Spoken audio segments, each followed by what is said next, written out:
রাসূল সাল্লাল্লাহু আলাইহি ওয়াসাল্লামের সঙ্গে ধৃষ্টতা বেয়াদবি করেছে, পরবর্তীতে তাকে নিয়ে সূরা লাহাব নাজিল হয়েছে।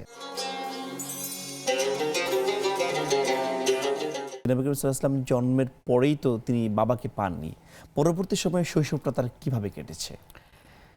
ধন্যবাদ। আহমাদু ওয়া নুসাল্লি আলা রাসূলিহিল কারীম, আম্মা বা'দ। আল্লাহুম্মা সাল্লি আলা মুহাম্মাদিন নাবিয়্যিল উম্মি ওয়া আলা আলিহি ওয়া সাল্লামা তাসলিমা। ইন্নাল্লাহা ওয়া মালাইকাতাহু ইউসাল্লুনা আলান নবী ইয়া আইয়ুহাল্লাযীনা আমানু সাল্লু আলাইহি ওয়া সাল্লিমু তাসলিমা। আমরা সকলে দরুদ শরীফ পড়ছি আল্লাহ রাসূল সাল্লাল্লাহু আলাইহি ওয়াসাল্লামের উপরে। রবিউল আউয়াল মাস শুরু হয়েছে। রাসূলুল্লাহ সাল্লাল্লাহু আলাইহি সাল্লামের তার শৈশবের গল্পগুলো আজকে ইনশাআল্লাহ আমরা আলোচনা করব।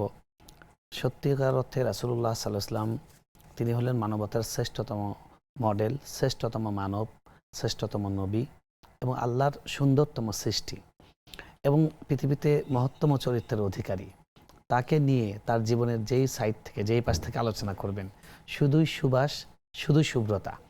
আপনি দেখুন পৃথিবীর যত মহামানব আছে তাদের প্রত্যেকেরই, যত ফেমাস ব্যক্তি, স্টার আছে, তাদের প্রত্যেকের জীবনে কিছু কালো অংশ থাকে, অনালোচিত অংশ থাকে, যেটা তারা হাইড করতে চান বা বলেন যে এটা তার পার্সোনাল।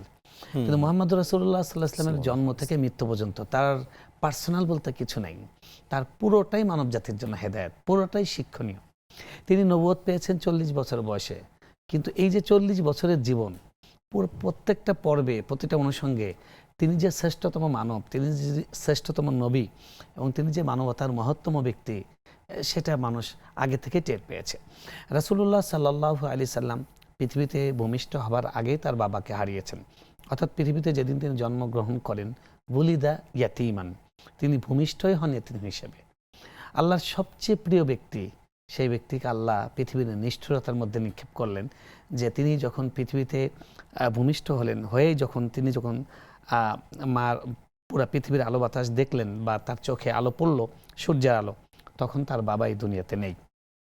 তিনি মায়ের কাছে অবস্থান করছিলেন এবং তাকে জন্মের পরে সর্বপ্রথম তাকে কোলে নেন উম্মে বারাকা, যার নাম ছিল বারাকা উম্মে আইমান রাদিয়াল্লাহু তাআলা আনহা। তিনি আব্দুল্লাহ তাকে কিনেছিলেন। রাসূলুল্লাহ সাল্লাল্লাহু আলাইহি ওয়াসাল্লাম তার মায়ের গর্ভে আসার আগেই আব্দুল্লাহ তাকে বাজারে গিয়ে দেখলেন যে একটা এতিম, একটা কালো নিগ্রো একটা মেয়ে, কিশোরী, তাকে বিক্রির জন্য মানুষ নিয়ে এসেছে বাজারে। তখন মানুষ কেনা বেচা হতো। কেন যেন তার চেহারা দেখে তার মনে হলো খুবই মায়াবী চেহারা। তিনি গিয়ে মেয়েটাকে কিনে নিলেন। নিয়ে তিনি বললেন যে আমেনা, তোমার নিঃসঙ্গতার সঙ্গে হবে এই বারাকা। এবং আমানা তখনও কোনো বাচ্চা কাচ্চা হয়নি, মাত্র বিয়ে হয়েছে। তো তিনি তাকে নিয়েই থাকেন, তার সঙ্গে তার সময় কাটেন। এর মধ্যেই তিনি ব্যবসার জন্য তিনি তার মক্কা ত্যাগ করবেন এবং তিনি মদিনায় চলে গেলেন। মদিনায় গিয়ে সেখানে তিনি ইন্তেকাল করলেন এবং মদিনায় তখন চলে গিয়েছেন, ইন্তেকাল করেছেন। মদিনায় যাওয়ার পরে তিনি টের পেলেন যে তার সন্তান ভূমিষ্ঠ হতে যাচ্ছে এবং তিনি মা হতে যাচ্ছেন। তিনি একদিন স্বপ্নে দেখলেন যে তার কোলের মধ্যে একটা সুন্দর চাঁদ। তো তিনি ওই বারাকার সঙ্গে গল্প করছিলেন যে দেখো আজকে আমি এরকম স্বপ্ন দেখলাম। তিনি বললেন আমার কেন জানি মন বলছে যে আপনার খুবই সুন্দর, চাঁদের মতো একটা সুন্দর সন্তান ভূমিষ্ঠ হবে। এবং এই সন্তানটা ভূমিষ্ঠ হবার পরে সর্বপ্রথম কোলে নেন এই বারাকা।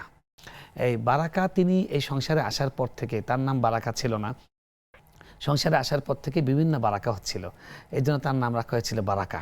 এবং তিনি এখানে আসার পরে সন্তান পেটে আসছে, এই জন্য সবাই খুশি, তার নাম বারাকা রাখা হয়েছে।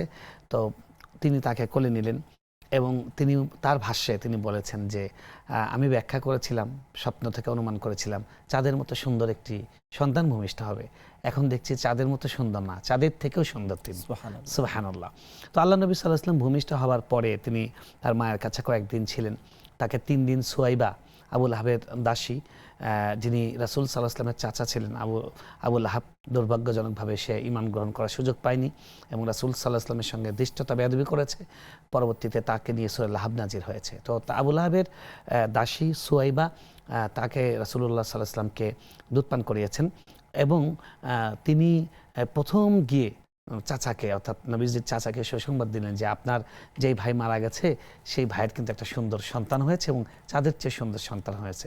তিনি এত খুশি হলেন যে যা, তুই যে সুসংবাদটা দিয়েছিস তোকে আমি মুক্ত করে দিলাম।